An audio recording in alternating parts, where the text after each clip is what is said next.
sassy, a little bit crazy, a little bit classy. We got dreams and we got goals.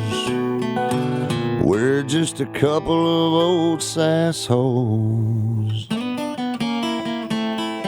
And we're doing it. We're live. Hi. Hello. Hello. Hello. I guess you should speak like that. Governor. Yeah. Hi, everyone. Welcome to a Couple of Sassholes podcast. I'm Brooklyn Maple. And I am Heather Terry. And this is our power hour of true crime awesomeness, where we tell you about fucked up shit from fucked up people for no fucking reason. There is a reason for the season. Not always. Yeah. Not for always. the murder season. Just a reason that we tell people it's intriguing. I didn't get that. I did not. Heather said something and I did not pick up what she put down. And it could be because I'm going on like very little sleep. And today was one of those days that I bent her over and I showed her who's boss. And so I'm fucking tired. I know. We're both going on like 2 hours apiece. Yeah. Witching hour's been legit at Maple Manor in Terrytown. Yeah. Have you seen that movie, Smile? That scary movie? No, I don't think I have. Okay, I watched it and I ate dinner really late last night, which I don't do. Hashtag this is 38. And I had a terrible nightmare that I was in. I got the curse from the movie. Did you? Do you have chapstick on you? Because I'll literally have a panic attack on this podcast. I do not. Not on my person. Oh, I found it in my other pocket. That's good. Everything's fine. Crisis averted. So you ate late. So I ate late, and then whenever I do that, because I'm a meemaw. That's not a meemaw thing. That's an actual scientific event that happens from anyone at any age. FYI. Okay, good. Thank you for That's not an old people thing. It's just that up. It's a thing that happens. Well, it happened, and I felt like I had the curse in my dream. I woke up sweating, and then right when I fell back asleep, Will rolled over on Trixie, and Trixie started barking and tried to bite me because when I moved, it was a thing. It sounds like a thing. Yeah, it was. I haven't been able to sleep for days. I'm going on day 7 of very little sleep, and then the sleep that I've had has been interrupted. So Mama's got a plan tonight. It's called a melatonin tea. If you will. I'm going to have melatonin, 12 milligrams, the biggest donkey kick I got of melatonin, and a sleepy time tea. Yeah? That's what I'm doing tonight. Man, don't throw your rock star lifestyle up in my face. It's hard for me not to brag. It's a little braggy. It's coming off a little braggy. When things are braggy. You know what why? I'm saying? Because you had a birthday and a vacation. We didn't even mention your birthday on the podcast, and you brought mine up in like July. So I'm a bad friend. Not really. I don't. Whatever. It's a day. You know what I mean? It was a great day. Another day, another dollar. That's all I gotta say. I mean, birthdays are great. I love feeling special. I have Heather in my life, so that means you always feel special. Aww. And that's what it was. I got some texts from some friends, which was nice. Yeah. All people who I forgot to text on their birthday, so I really just felt like shit. It is what it is. That's always a problem for me. If I don't think something's a big deal, it's so hard to then live life for other people acting like it's a big deal. I don't think that much of birthdays. You know what I mean? You do a great job though for me. I do what I got to do. You do? And my parents. And I try to make I make attempts to make people feel special, but I'm also like, you do. I don't really care about it on my day, if you will. Yeah, but in my world, now I'm in your life, so now we do, and they are serious business. They are. Speaking of serious business, we are full of serious business. Are you ready to rage? Because here's this. I got my story on deck. Yours is pretty meaty. Mine's a loaded baked potato. Don't get me wrong. Mine is a full Thanksgiving turkey. But yours is. It's turducken. Yeah, it is because it's a turducken. I've never had one. Yes. And it doesn't work. A turducken, I'll tell you all the reasons why it doesn't work. It doesn't work because you're talking about 3 different types of fowl that do not have the same structural integrity of meat, muscle. Oh. And so you're trying to cook a cheeseburger up inside of a steak wrapped in bacon. They don't need to be cooked that way at that temperature for that length of time. That is how I feel about turduckens. Have them separate. Treat them like the sweet babies that they are. And treat them gingerly and tenderly inside that oven or fryer or however the fuck you want to cook them. Now I want a cheeseburger and a steak. Anyway. Yeah, I don't know. I derailed so bad on turducken, but I'm sure I wanted to see the how holidays are going to be coming up. So. I wanted to see how long I could get you to banter. We were talking before. She's I like, didn't want to banter. We're all business. It's because I got. And then she's got a meaty story, and line. I was like, I want to see how many times I can hold a squirrel up in front of her and she'll chase it. Oh, go fuck yourself. That's what I have to say today. No, because you guys, I have 20 pages. And no, okay, number one, if you're at home and you make a banging turducken, I'm proud of you. It's a hard thing to do to make that many different types of meats cooked perfectly together at the same temps. And I want to try it. I've never had one. So if you're good at it. They're not that impressive. I don't Well, want. if someone has an impressive one. There could be, yeah. If you have an impressive one, hit us up. Sounds like we'll come over to your house and we'll taste your turducken. That sounded dirty. Everything. Why? We're talking about a meat and anyway. Okay. I'm going to ignore Heather. I'm not making eye contact with her anymore. Fine. And the rest of the podcast is me staring directly into the microphone like a ding-along. Like a sing-along, ding-along dingus. Listen. Now she's looking at me and I'm just staring. Okay. So I'm going to start with my story because it's exciting, only because it's one of the infamous, fucking 5 people ever. And so dun, dun, dun. I'm going to talk about Jack the Ripper. Yay. Or J-Rip. That's how I'm going to probably reference him because I'm ridiculous. And I am who the fuck I am. Love that. So let's talk about where I got the information from. Wikipedia, jacktheripper.org, casebook.org/Ripper letters. What do you remember of J-Rip? Hardly shit, to be honest with you. Well, it was one of the OGs that I learned about, and then I kind of put it out of my mind because of all the other 4,982 million bazillion stories. Yeah. Since. So it's hard to keep up whenever we're talking about the shoe fetish guy that cut all those women's shoes off. And so, you know what I mean? There's a lot of stuff that's happened. Yes. This is also a lot happened here. It was the introduction to it. He wasn't the first serial killer, but maybe he was indeed the first serial killer who was made public by media. Mm-hmm. And so we're going to just fucking dive into it. The fact that he is still unidentified, it doesn't matter because this was in 1888. Motherfucker be dead. But they never found out who he was. He was active in and around the impoverished Whitechapel district in London, England, as I mentioned, 1888. It really runs to 1891. This Whitechapel district is basically the slums in the East End of London, which I'm assuming it's, I don't know, it went by a lot of different names. There's a lot of different reasons for it. I think a lot of it is just a lot of stupid people and a lot of ignorant facts and a lot of people just talking shit. Yeah. So some people called him the Whitechapel murder and leather apron. And we'll talk about it. Leather apron. So Jack the Ripper's murders had a theme to them, as many of them do. He intended to attack women who were prostitutes. That is the appropriate, as Heather was always like, I'm like, nope, that is the appropriate word for the time frame we are discussing. Period, yeah. They were prostitutes, and he would slit their throats. Whoa.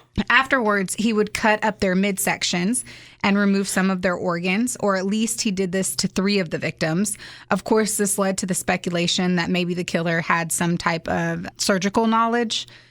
But my assumption on that originally was it because he was precise with it? Because to me, removing an organ seems like it wouldn't be hard. I'm pretty sure you just cut it open and it's like a whole bunch of globs of meat in a punch bowl. You know what I'm saying? Yeah, ew. But yeah, that. Unless they were it had pristine cuts, and it was only the left kidney. I'm sure it was probably willy nilly. Here's that.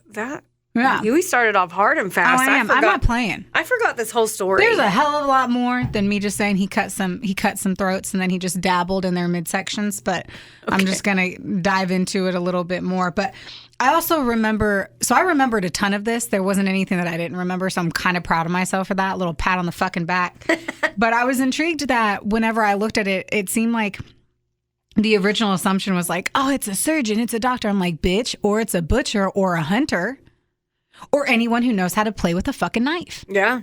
I got to remember, it's 1888, and there's not all that much going on there. Right. It's not like I would be considered a seamstress if I took a knife and cut open a pillow and took the stuffing out. Yeah. So it's not like they'd be like, I bet she made couches. I sit on them. That's all I got. Do they even have? No, I'm kidding. Rumors that the murders were connected intensified essentially in September and October of 1888. Numerous letters were received by media outlets, and we're going to talk about that. Okay.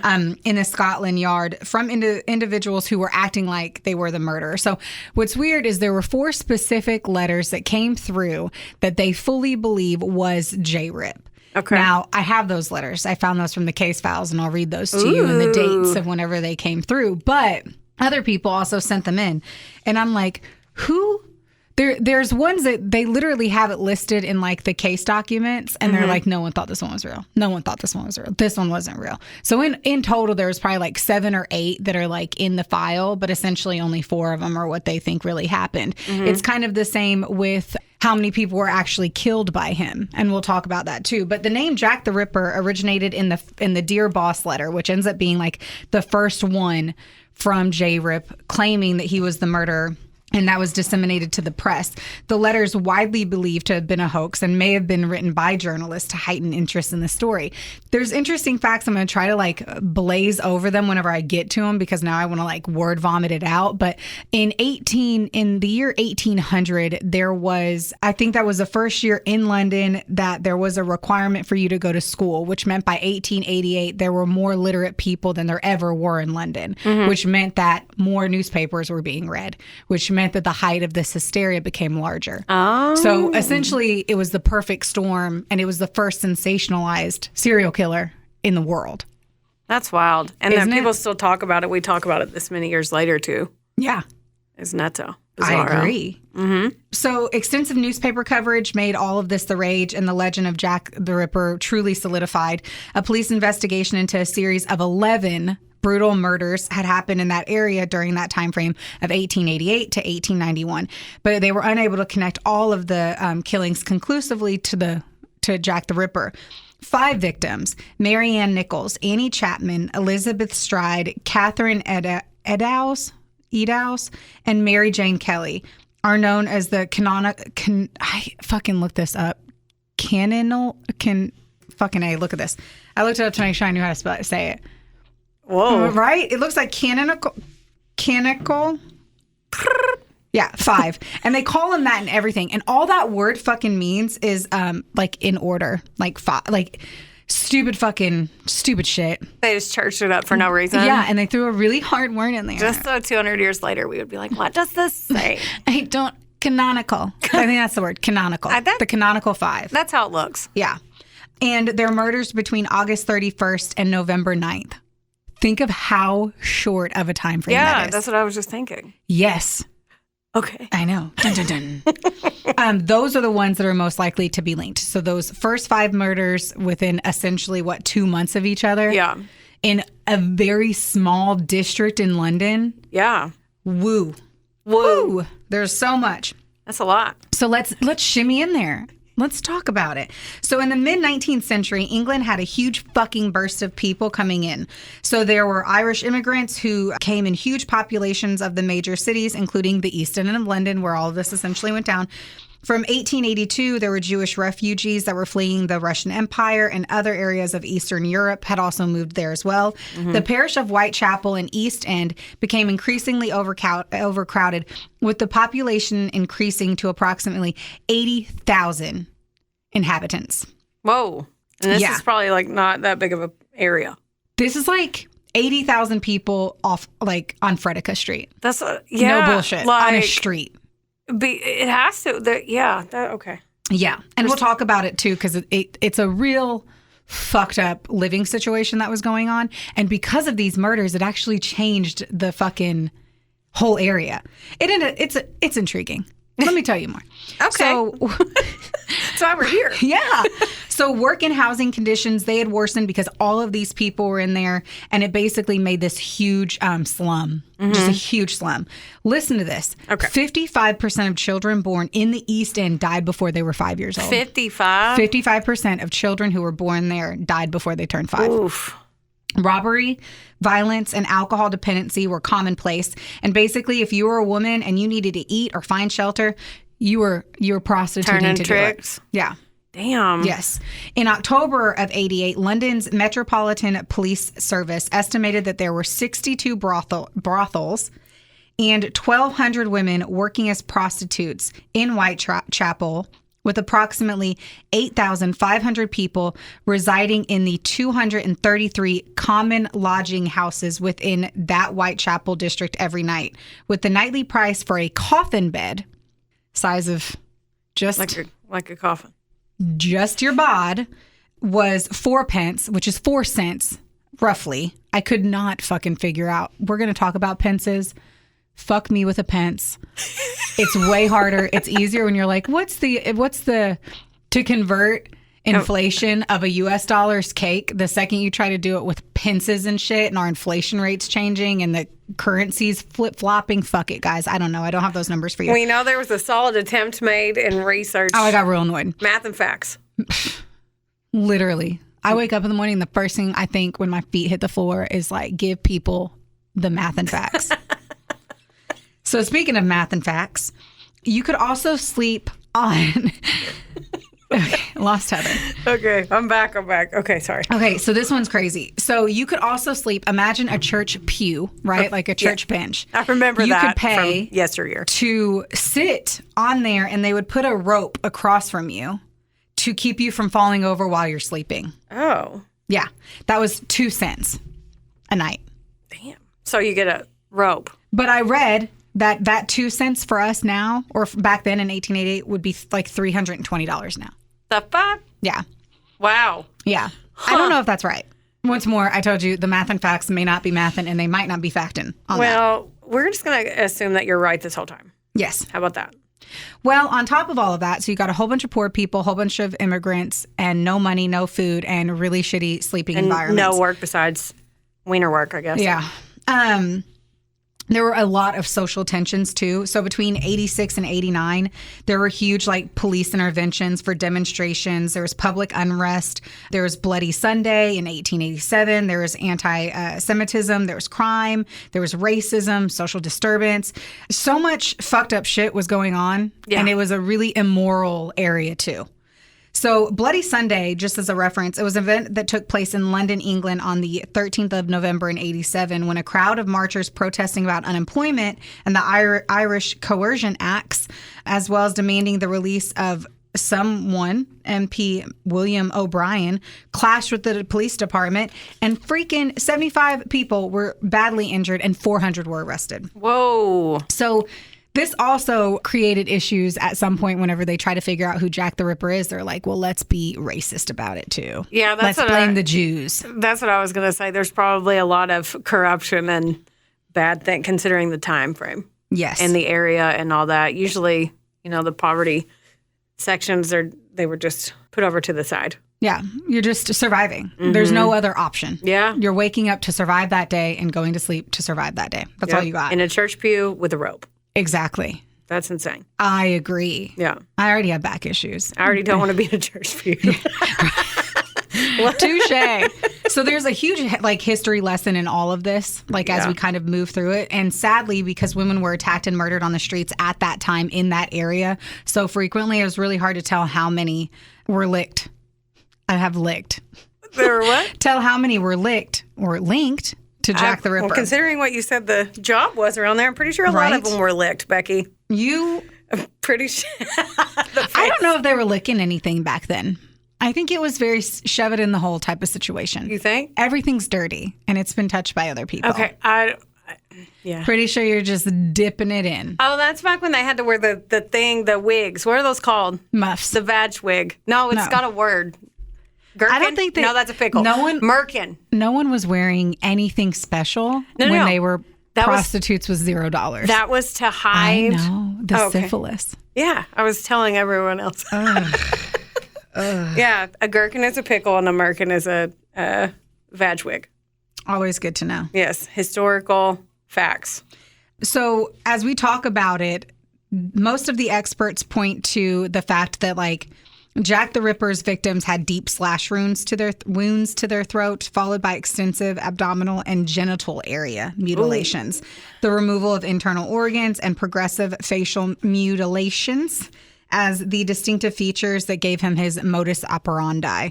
The first 2 cases of the files were Emma Elizabeth Smith and Martha Tambram, but they're not included in the 5. So there's 2 women with some things that make you think maybe. Yeah. But we're going to dive into the ones that, or actually, I'm going to dive into those first 2. My apologies. So we have Emma Elizabeth Smith. She was robbed and sexually assaulted on Osborne Street in Whitechapel at approximately 1:30 in the morning on April 3rd of 88. She had been bludgeoned about the face and received a cut to her ear. A blunt object was also inserted into her. I didn't tell you guys this. Trigger warning. Sorry for just now saying it.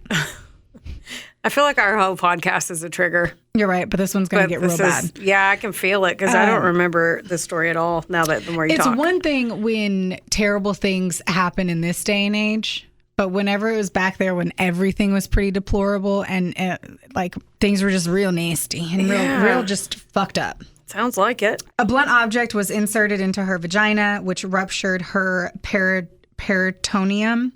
She developed peritonitis.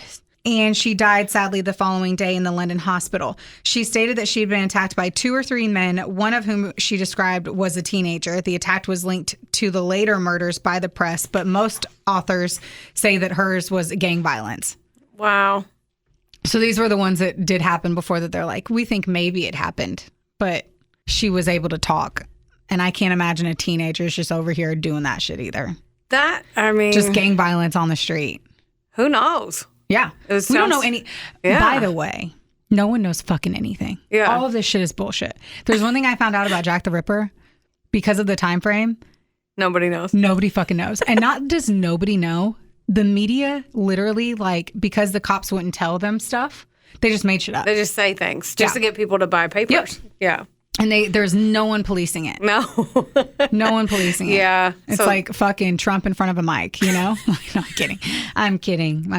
Martha Tabram, she was murdered on a staircase landing in George Yard Chapel on August 7th of 88. She had suffered 39 stab wounds to her throat, lungs, heart, liver, spleen, stomach, and abdomen, with additional knife wounds inflicted to her breasts and vagina. Damn. All but one of her knife wounds had been inflicted with a bladed instrument such as a penknife, and with one possible exception, all the wounds had been inflicted by a right-handed individual. She had not been raped. The savagery of that murder, the lack of an obvious motive, and the closeness of the location and the date to the later Ripper murders is why police linked this murder to those later that are committed by Jack the Ripper. However, this murder differs from the later murders because although Tabram had been repeatedly stabbed, she had not suffered any slash wounds to her throat or her abdomen. Many experts didn't connect that murder with the later murders because of that kind of lack of the pattern there. Here's the list again, okay? Okay. We'll start off with Mary Ann Nichols. Rest in peace, all you sweet baby angels. The body of Mary Ann Nichols was discovered at about 3:40 a.m. on Friday, August 31st of 88. I'm going to stop saying 88 because all of it was right there pretty much. In Bucks Row, which is now Durward Street, Whitechapel.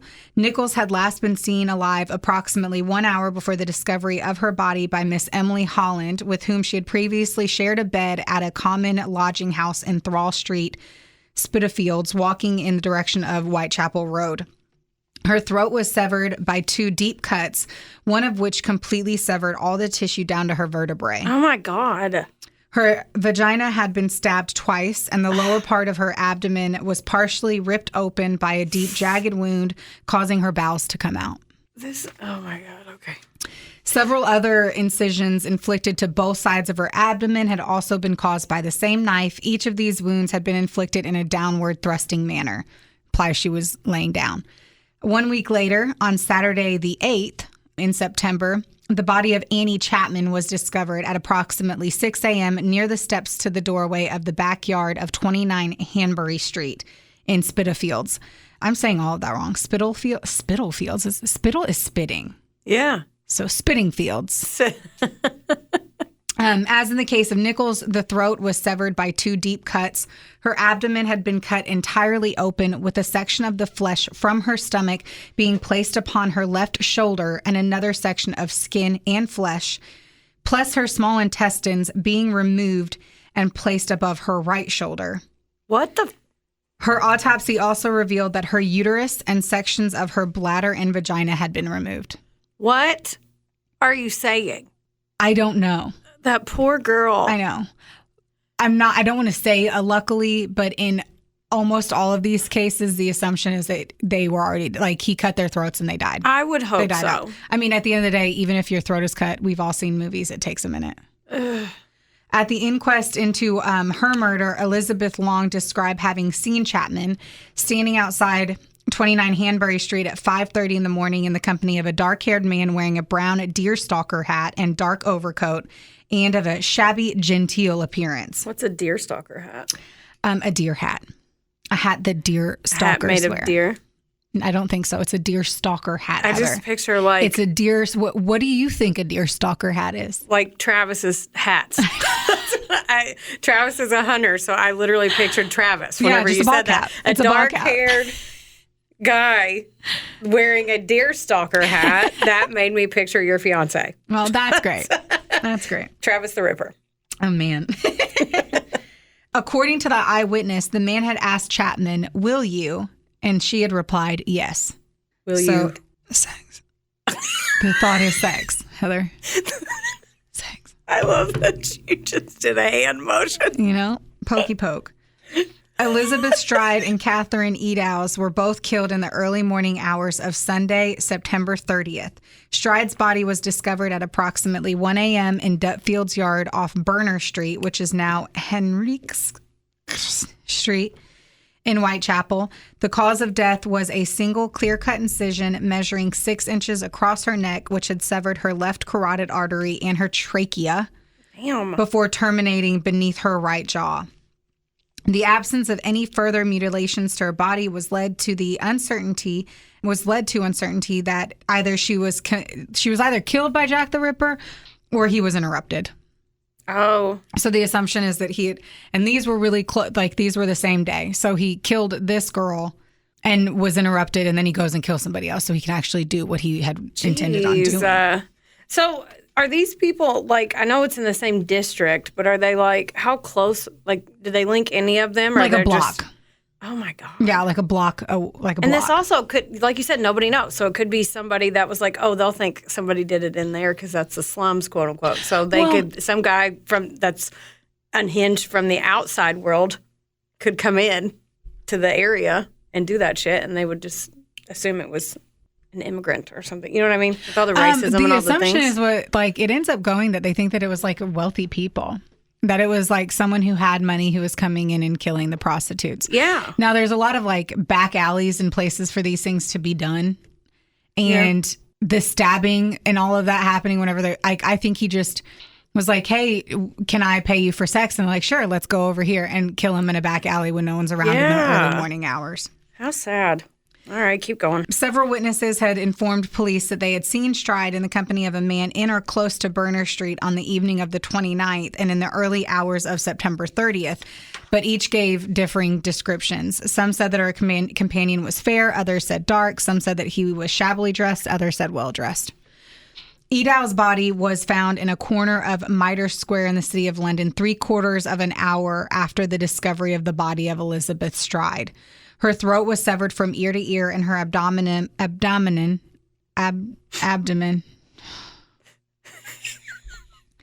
You're so pretty. It's a long day, guys.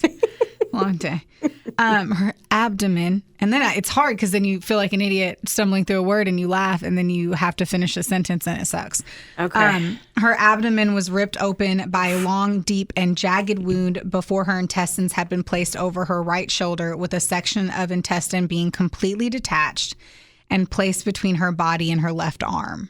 What the fuck? The left kidney and the major part of her uterus had been removed, and her face had been disfigured, with her nose severed, her cheek slashed, and cuts measuring 1/4 of an inch and 1/2 an inch, respectively, vertically incised through each of her eyelids. A triangular incision, the apex of which pointed towards Eddowes' eye, had also been carved upon each of her cheeks, and a section of the auricle and lobe of her right ear was later recovered from her clothing.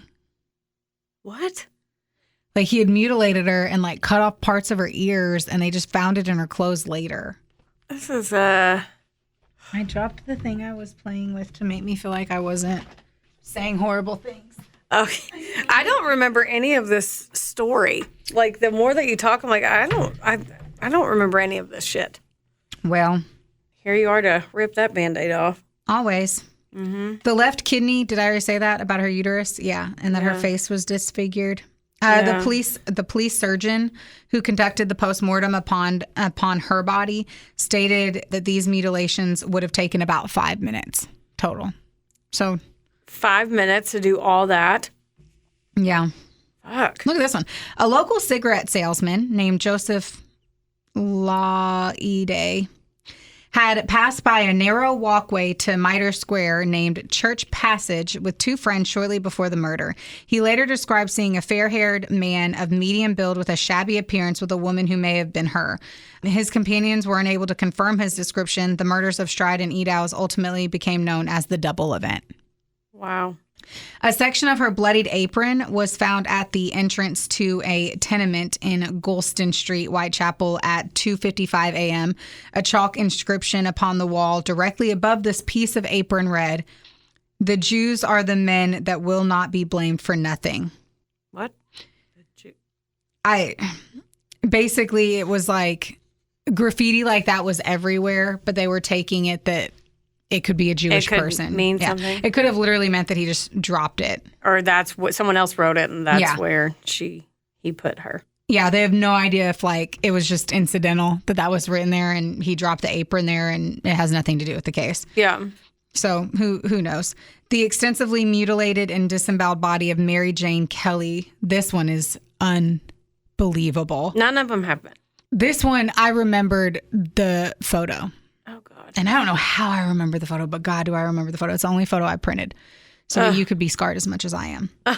Mary Jane Kelly was discovered lying on the bed in the single room where she lived at 13 Miller's Court off Dorset Street in Spitalfields at 10:45 a.m. on Friday, November 9th, 1988. Her face had been hacked beyond all recognition, with her throat severed down to the spine and the abdomen almost emptied of its organs. Oh, my God. Her uterus, kidneys, and one breast had been placed beneath her head, with other viscera from her body placed beneath her foot, about the bed and sections of her abdomen and thighs upon a bedside table.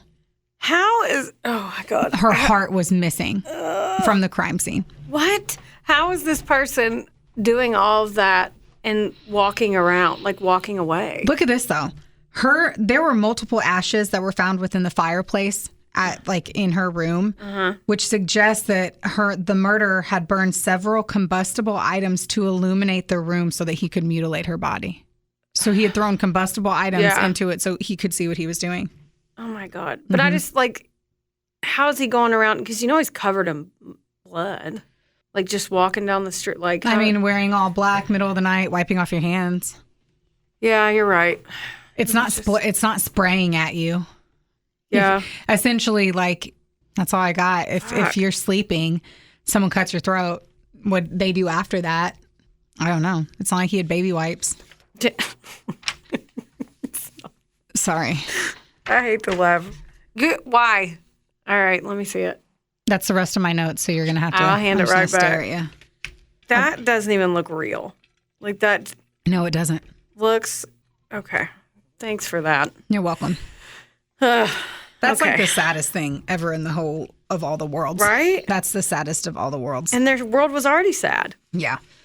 Each of the 5 murders were perpetrated at night on or close to a weekend, either at the end of a month or a week or so after. The mutilations became increasingly severe as the series of murders proceeded, except for that of Stride, whose attacker obviously had been interrupted. Nichols was not missing any organs. Chapman's uterus and sections of her bladder and vagina were taken. Eddowes had her uterus and left kidney removed and her face mutilated.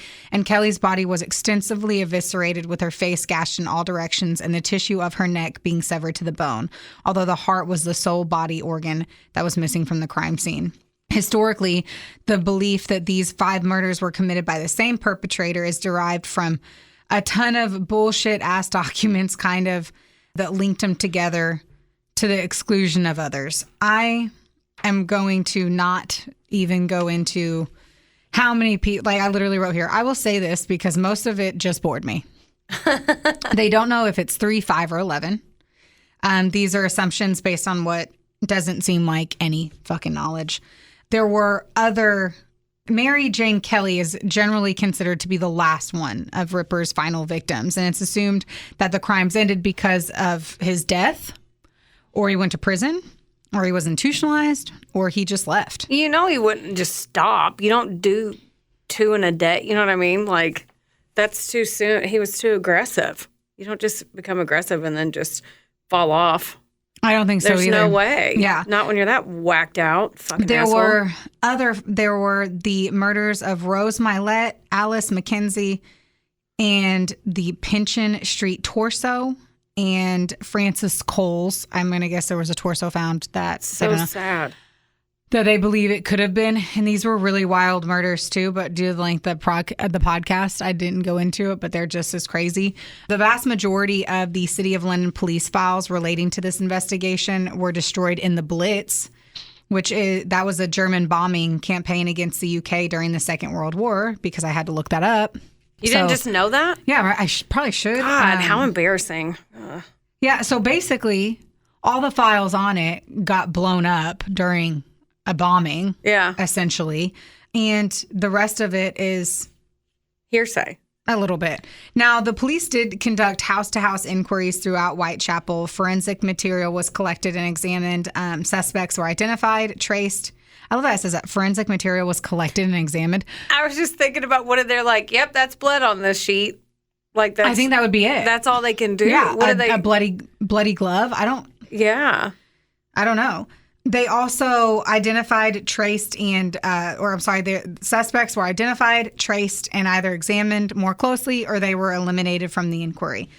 Basically, they're like, dude, they did exactly what our modern police would do. More than 2,000 people were interviewed. 2,000? That's a shit ton. Yeah. Upwards of 300 people were actually investigated, and 80 people were arrested. 80? 80. I wonder what the racial divide is on all that stuff. I wonder too, but it was a lot of famous people. It's pretty wild. So after the deaths of Stride and Edows, they officially did a €500 whatever it was reward for the arrest of him. Essentially, it was, I'm not even going to go into this, but essentially the investigation was conducted by the police department, but because some dude was on vacation, no bullshit, one of the fucking main cops was on vacation whenever 2 of the people were killed. So then they brought in a different investigator, and it's like, okay, who fucking cares? The overall direction of the murder inquiries was hampered by the fact that newly appointed person was gone, and then they brought in a city commissioner, and they gave this other dude and all these other, who cares? So they just convoluted everything. Yeah. Basically. Yeah. I wonder how long his holiday was. Well, considering all this happened within 2 months. Right? And it's not like he can just hop on a plane. Right? Butchers, slaughterers, surgeons, and physicians were suspected because of the manner of the mutilations. A surviving note from Major Henry Smith, acting commissioner of the city police, indicates that the alibis of local butchers and slaughterers were investigated, and the result that they were eliminated from the inquiry. There was another report that confirmed that 76 butchers and slaughterers were visited, and that, once again, all of the employees there had been looked into for the previous 6 months. They looked at people who worked at or close to the London dockyards. Mm-hmm. Trying to see if somebody came over on a boat, and they were working on that, and that's how they kept coming in and doing the fucking bullshit. I mean, it sounds like they did a pretty bang up job, I'm assuming, for back then. They have a lot of they had a lot of newspaper cartoons made making fun of the cops, but I really just think they were in over their head. I mean, they didn't have any cops policing the street. I didn't see anything about cops policing the street then. Yeah. It was more reactive, not proactive. Oh, yeah. But they did come up with the Whitechapel Vigilance Committee in September. Uh-huh. The police or the people? the people. A group of volunteer citizens that were in the London's East End formed that committee, and they patrolled the streets looking for suspicious characters, partially because of how mad they were at the cops not being able to apprehend the perpetrator, and also because some members were concerned that the murders were affecting business in the area. You think? Yeah, but what fucking business are all being murdered at 1:30 to 4:30 Right. a.m.? Y'all doors be closed, right? It's dick business. I mean, my God. No, I'm just saying. I mean, what else is going on? Nothing No, good. you're right. My grandma always tells me nothing good ever happens after midnight. I mean, and they talk about it too. Like in one of these, they are trying to raise money, and Yeah. that's where you're thinking if we're raising money for the reward in a really, really impoverished area, they're going to find the person. They had it up to 86,000 euros. That's a shit Like that was the equivalent was 86,000 euros in 2021. That's a shit ton. Which is over $86,000 because of our. So it's like, but not by like a crazy amount, but like 90 grand. Like fuck. It's a lot, Yeah. especially in like you said, in an impoverished neighborhood. Jizz.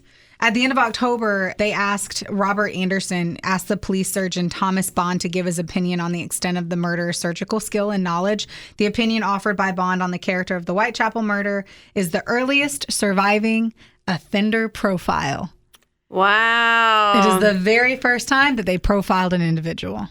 That's nuts. Isn't that crazy? Yeah. Bond's assessment was based on his own examination of the most extensively mutilated victim and the postmortem notes from the 4 previous murders. He wrote, all 5 murders, no doubt, were committed by the same hand. In the first 4, the throats appear to have been cut from left to right. In the last case, owing to the extensive mutilation, it is impossible to say in what direction the fatal cut was made.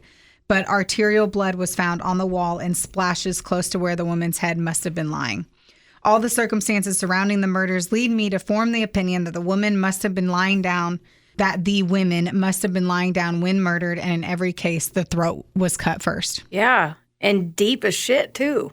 Yeah. He deeply opposed the idea that the fucking killer had any scientific or anatomical knowledge. Did I say it right? You sure did. Go me, man. They said, or even the technical knowledge of a butcher or horse slaughterer.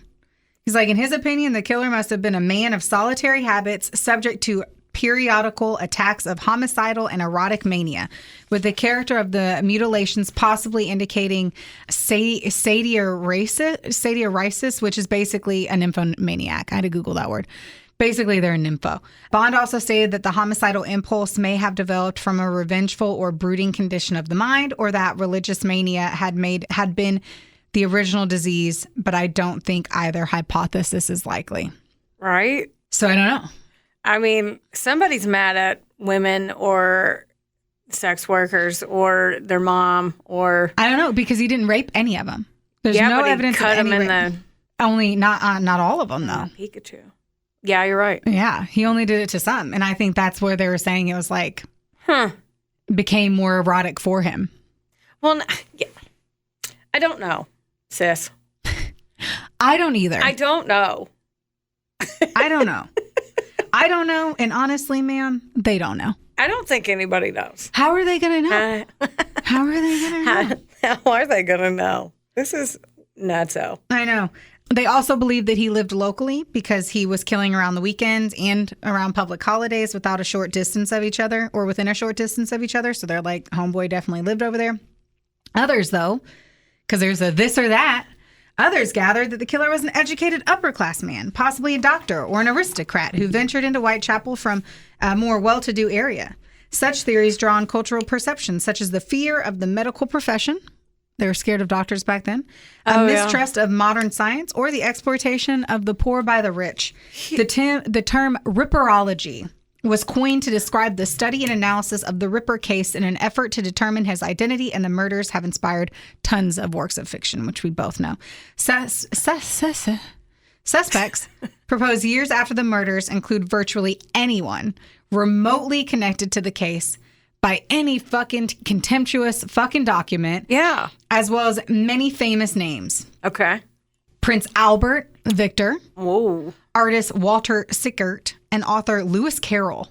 Oh. Everyone alive at the time is now long dead, and all of these fucking authors were free to use anyone's name without any need to support any historical evidence. So they can just be like, I think they did it. Look at this shit. There's this dude who what did he do? I don't know where it's at, and I'll come across it. But homeboy made like leather aprons, and they called him Leather Apron. Yeah. And that was one of them, and he was arrested because of his nickname. Oh my God. Straight up, it was just his nickname because of his job. Yeah. My God. Leather Apron. He needs a better nickname. I know. What a lame nickname. He probably just gave it to himself. He was like, this will be a good marketing. I know, I'm like, let me look through because we're about to go through the letters that were written. This is a really good marketing tactic. Right? It's just what I do. You know what would make me seem more badass? Call me Leather Apron. Who was it? Oh, yeah. He made footwear from leather. And he was known as Leather Apron. Huh. And he was arrested. And they had no evidence whatsoever against him. And he was released because, he had a fucking alibi. Anyway. Well, they had to check everybody, I guess. There were 4 letters. Okay. I mean, might as well arrest everybody and see if somebody else is murdered in the time. I don't fucking know. So here they are. The 4 letters from J-Rip. All right. So. Wait, they thought these were the real ones. These are the real ones. I don't have time to talk about the ones that they don't think were real.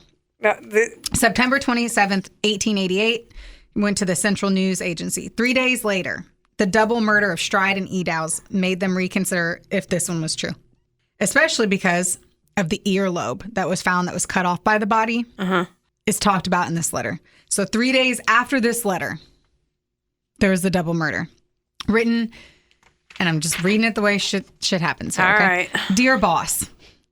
I'm going to write that to Tracy tomorrow. Dear boss. I keep on hearing the police have caught me, but they won't fix me just yet. I've laughed when they look so clever and talk about being on the right track. That joke about Leather Apron gave me real fits. I am down on whores, and I shan't quit ripping them till I do get buckled. Grand work the last job was. I gave the lady no time to squeal. How can they catch me now? I love my work and want to start again. You will soon hear of me with my funny little games. I saved some of the proper red stuff in a ginger beer bottle over the last job to write with, but it went thick like glue and I can't use it. Red ink is fit enough, I hope. Ha ha. The next job I do, I shall clip the lady's ear off and send to the police officers just for jolly, wouldn't you? Keep this letter back till I do a bit more work, then give it out straight. My knife's so nice and sharp, I want to get to work right away if I get a chance. Good luck. Yours truly, Jack the Ripper. Don't mind me giving the trade name. P.S. Wasn't good enough to post this before I got all the red ink off my hands, curse it. No luck yet. They say I'm a doctor now. Ha ha. What? Okay, first of all, wow. Mm-hmm. He LOL'd before LOL was an LOL. He ha-ha'd twice. And he literally wrote ha, ha. He spaced it out. Yes.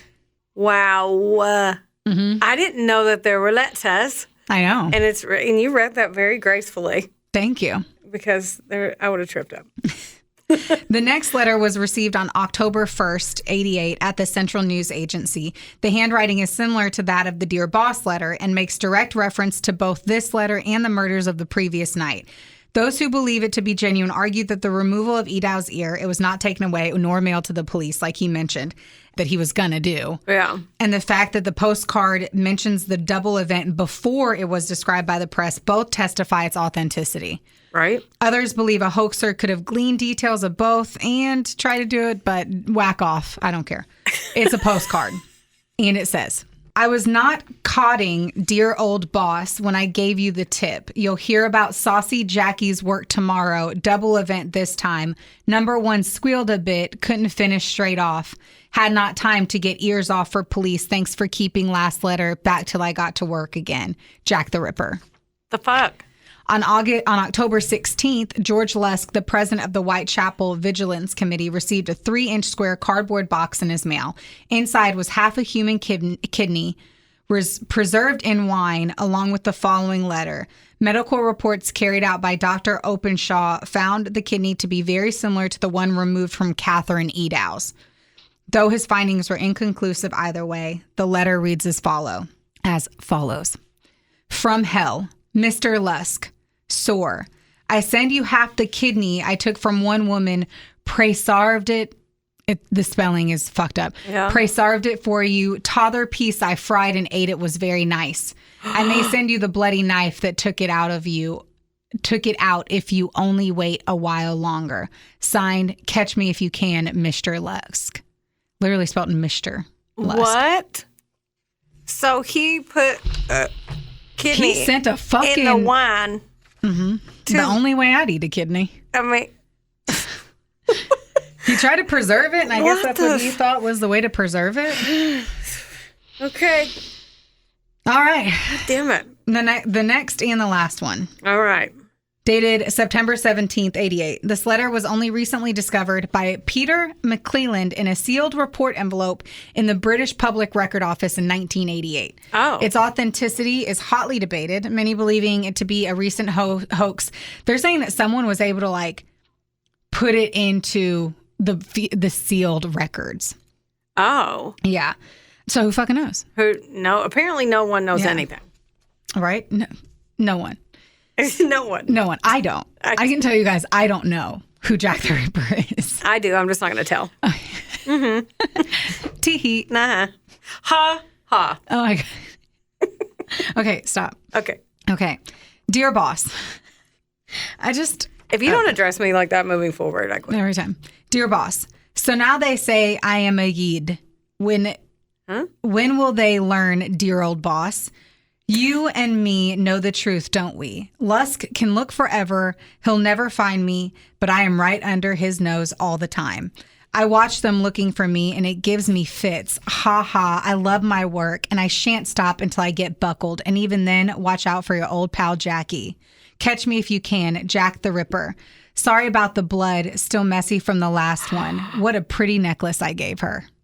Oh, what an asshole. Yeah. So cocky. This stupid, I mean, he literally lived in infamy, so. like, big dick energy in his fucking letters. Right. Jerk face. There were other ones in between that I said, but it looked like no one really believed that they were true. And they printed these in the newspaper? Like I don't know. I was just curious if they saw it and then some asshole was like, oh, I could write a better one than that. I don't know. I don't. No, but what's the title of this? We don't know. We don't. I don't know. Nobody's going to know. Nobody's good. I keep hitting my fucking glasses on them. Jeez. Okay. So the Ripper murders mark an important watershed in the treatment of crime by journalists. So Jack the Ripper was not the first serial killer, but his case was the first to create a worldwide media frenzy. I fucking bet. It was the Elementary Education Act of 1880 that made school attendance required, regardless of class. As such, by 1888, more working class people in England and Wales were literate. Tax reforms in the 1850s had enabled the publication of inexpensive newspapers to a wider circulation. Yeah. And because of that, it created that mass circulation of the newspapers, and they cost only half a penny. So essentially, they were selling over 1 million copies of newspapers a day. And then plaster this shit on the front of it. Yes. Extra. It was 100% sensationalistic and speculative, and false information was regularly printed as fact. In addition, several of the articles speculating as to the identity of Ripper alluded to crazy-ass fucking rumors that the person was Jewish or foreign. In early September, 6 days after the murder of Mary Ann Nichols, the Manchester Guardian reported, whatever information may be in the possession of the police, they deem it necessary to keep secret. It is believed their attention is particularly directed to a notorious character known as Leather Apron. Journalists were frustrated by the unwillingness of the police, and so they basically just wrote whatever the fuck they wanted. And that's pretty much what kept happening. Oh, God. After the letters, the name obviously stuck. You think? Yeah. But did you know that the name Jack was already used to describe another fabled London attacker? Huh. Yeah, so there was a guy called Spring-Heeled Jack. I think I've heard of that one. Yeah. Who supposedly he leapt over walls Yes. to strike at his victims and escape as quickly as he came. Mm-hmm. Because they were saying they thought he was like from out of this world. No one could figure out how the fuck he got up those big walls and shit. They also believe that this was like the invention and the adoption of a nickname for serial killers. I mean, Like Jack the Ripper became the first step in the standard media practice of providing a nickname to a murderer. that's interesting. Yeah. I'm glad they didn't go with Leather Apron. At least they picked a good one.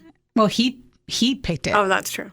But at least they stuck and with no it. one that they looked at was their name Jack that I saw. I mean, I'm sure out of 80 fucking people who were arrested and 2,000 people interviewed, their names are Jack, but obviously they weren't going to. They're all, yeah.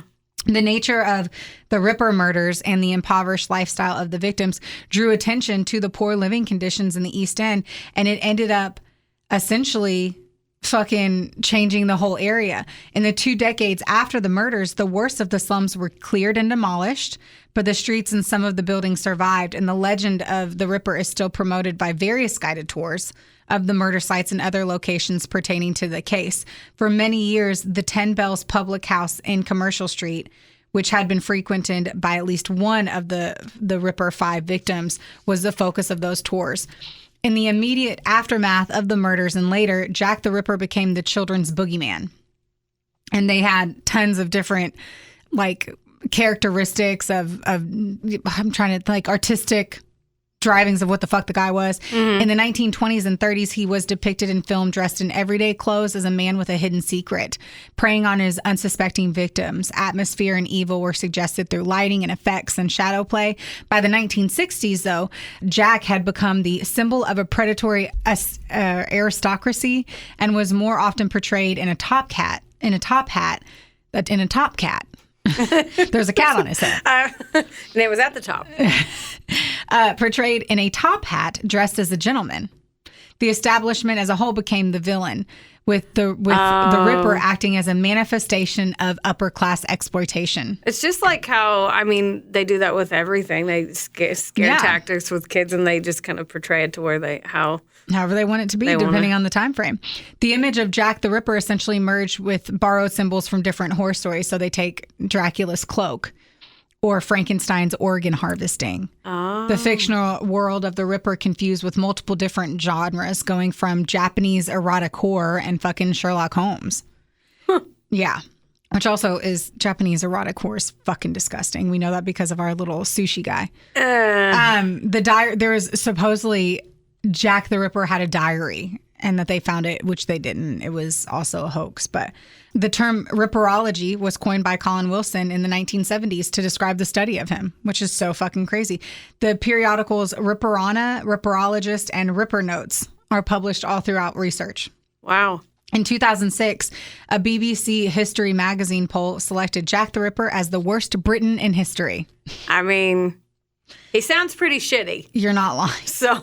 In 2015, Jack the Ripper Museum opened in East London, and people were pissed about it. So even neighbor, what did I just say? The neighbor?